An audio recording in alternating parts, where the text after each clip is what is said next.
तो पिछले एपिसोड में हमने देखा था कि स्क्विड मॉन्स्टर के अटैक की वजह से चेंगयू और वुल दोनों ही काफी बुरी तरीके से इंजर्ड हो चुके होते हैं और अब वह मॉन्स्टर साओयू को टारगेट करते हुए लगातार उसके ऊपर अटैक करने लगता है। तभी साओयू की बॉडी के अंदर से काफी खतरनाक एनर्जी रिलीज होती है और अब साओयू अपने एक ही अटैक में उस मॉन्स्टर को वहां पर फ्रीज कर देती है। अब साओयू की पावर को देखकर चेंगयू काफी ज्यादा हैरान होता है और सोचने लगता है आखिर यह लड़की है कौन।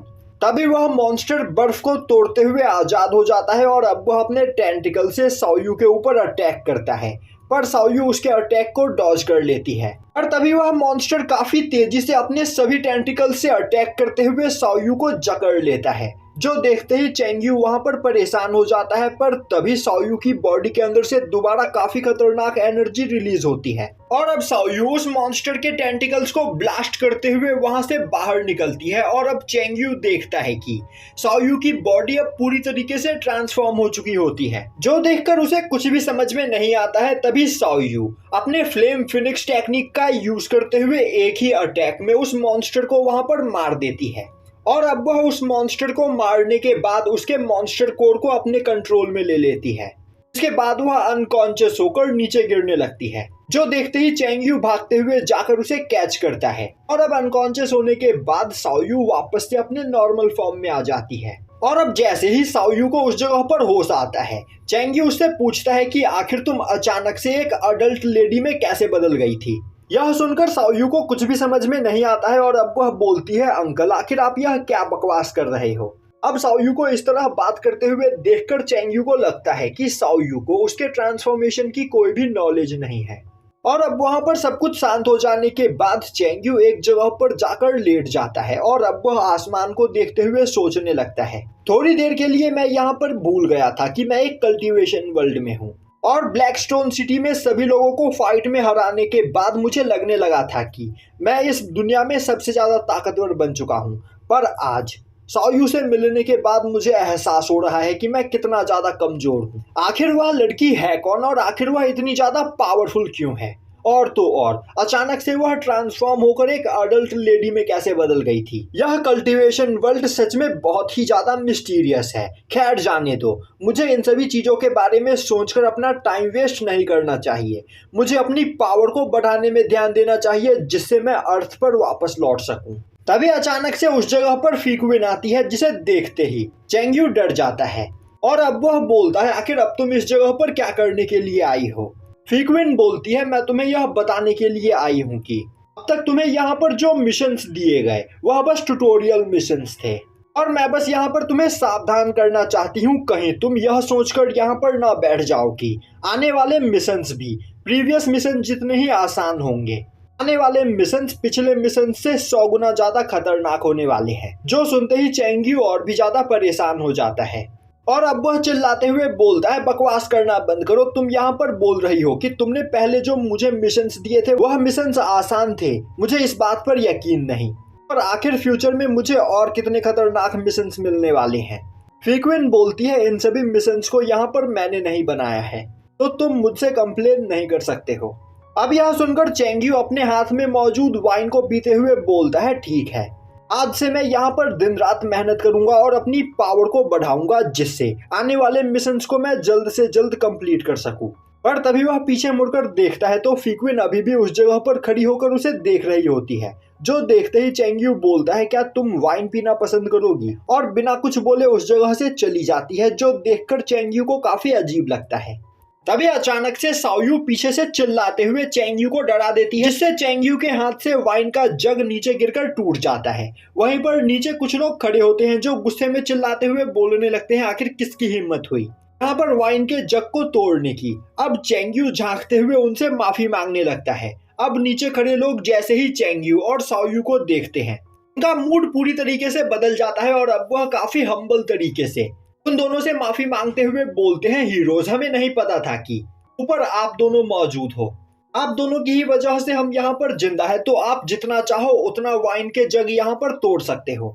यह बोलते हुए वह सभी लोग वहां से चले जाते हैं। अब उनके जाते ही चेंगयू साओयू से बोलता है, आखिर तुमने अचानक से यहाँ पर आकर मुझे क्यों डराया। तभी साओयू अपने पास से मॉन्स्टर ऑर्ब को बाहर निकालते हुए चेंगयू को दिखाती है और अब वह बोलती है मैंने सावनान के द्वारा रिफाइन किए गए कई सारे पिल्स को यहाँ पर खाया था जिसके पेमेंट के तौर पर मैं आपको यह ऑर्ब देना चाहती हूँ। पर चेंगयू को समझ में नहीं आता है कि आखिर यह क्या है, जो देखकर साओयू उसे बताती है कि यह एक 4 स्टार स्पिरिचुअल बीस्ट का कोर है।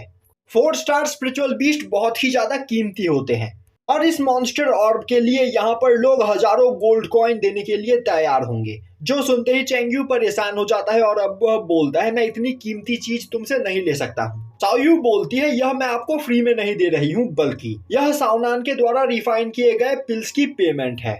यह बोलते हुए वह वहां से चली जाती है। अब चेंगयू अपने कमरे में लौटकर उस मॉन्स्टर ऑर्ब के बारे में वहां पर इंफॉर्मेशन कलेक्ट करने लगता है और अब उसे पता चलता है कि कल्टीवेटर्स मॉन्स्टर ऑर्ब का यूज करते हुए पावरफुल वेपन्स और फॉर्मेशंस बनाते हैं। साथ ही साथ कल्टीवेटर्स मॉन्स्टर ऑर्ब की पावर को एब्जॉर्ब करके अपनी पावर को भी बढ़ा सकते हैं और इस कल्टीवेशन वर्ल्ड में सभी मॉन्स्टर्स की पावर को स्टार वाइज तय की गई है। जिस मॉन्स्टर के पास जितने ज्यादा स्टार होंगे वह उतना ही ज्यादा पावरफुल होगा।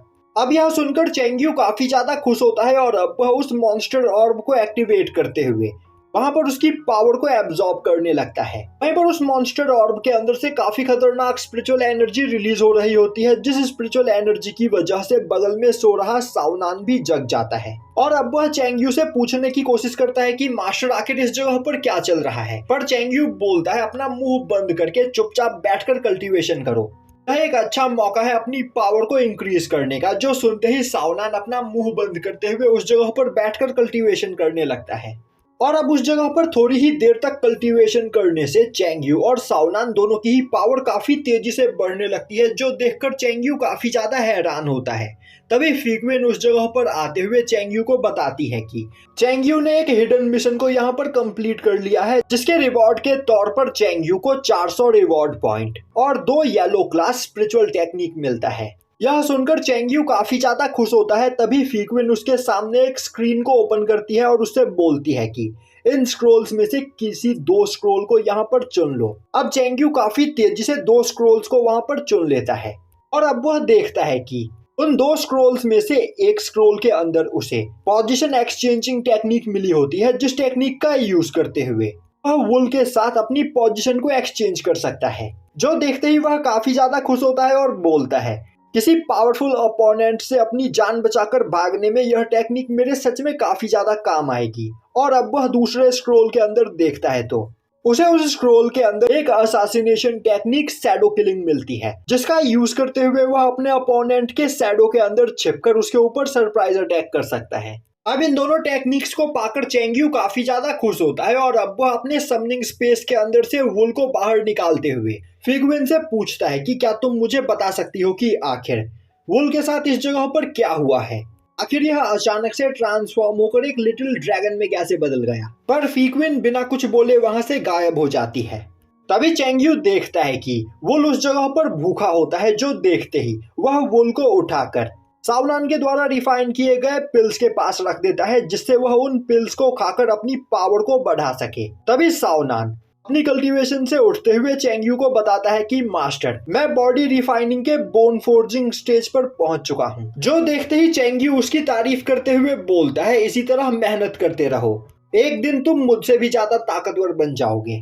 तभी उसकी नजर वुल के ऊपर पड़ती है, जो वहां मौजूद सभी पिल्स को काफी तेजी से खा रहा होता है। जो देखते ही चेंगयू परेशान हो जाता है और बोलने लगता है मैं इन मेडिसिन को यहाँ पर बेचना चाहता हूँ, तो तुम इन सभी मेडिसिन को नहीं खा सकते हो। अब सीन शिफ्ट होता है और हमें दिखाया जाता है कि क्लाउड सेक्ट के अंदर सेक्ट मास्टर अपने डिसाइपल्स के सामने एक स्पीच देते हुए बोल रही होती है कि तुम सभी डिसाइपल्स बाफेन सिटी में होने वाले कंपटीशन में पार्टिसिपेट करोगे और मुझे तुम सभी लोगों पर पूरा यकीन है इस साल के कंपटीशन में हमारा सेक्ट ही यहाँ पर जीतेगा। और अब वह चेंगहाओ के ग्रैंडफादर की ओर इशारा करते हुए बोलती है बाफेन सिटी तक एल्डर तुम्हें कंपनी देंगे, तो तुम सभी लोगों को यहाँ पर एल्डर्स के ऑर्डर को फॉलो करना है। पर तभी एल्डर आगे बढ़ते हुए बोलता है सेक्ट मास्टर मेरे ग्रैंडसन को यहाँ पर एक ईवल कल्टीवेटर ने जान से मार दिया है और जब तक मैं अपने ग्रैंडसन की मौत का बदला यहाँ पर नहीं ले लेता हूँ तब तक मैं इस जगह पर कोई दूसरा काम नहीं करूंगा।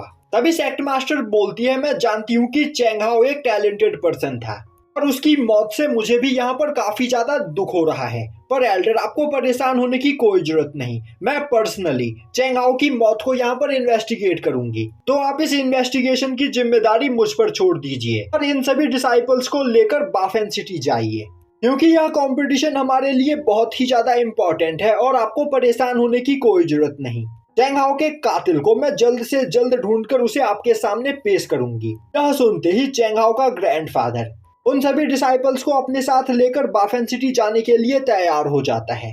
और अब क्लाउड सेक्ट के सभी डिसाइपल्स स्पिरिचुअल क्रेन के ऊपर बैठकर बाफेन सिटी की ओर निकल पड़ते हैं। अब सभी डिसाइपल्स के वहां से जाने के बाद सेक्ट मास्टर अपने एंसेस्टर हॉल में आती है और अब वह अपने एंसेस्टर्स के सामने इंसेंस जलाते हुए बोलती है, पिछले कुछ सालों में हमारा क्लाउड सेक्ट यहाँ पर काफी ज्यादा कमजोर हो गया है, पर एंसेस्टर्स आपको परेशान होने की कोई जरूरत नहीं। इस साल के ट्रायल इवेंट कंपटीशन में मेरा क्लाउड सेक्ट जरूर जीतेगा, क्योंकि इस साल हमारे पास कई सारे टैलेंटेड डिसाइपल्स मौजूद हैं। और एंसेस्टर्स, मैं आपसे प्रॉमिस करती हूँ कि मैं जल्द ही हमारे क्लाउड सेक्ट को 4 सबसे ज्यादा पावरफुल सेक्ट्स में से नंबर 1 सेक्ट बनाकर रहूंगी।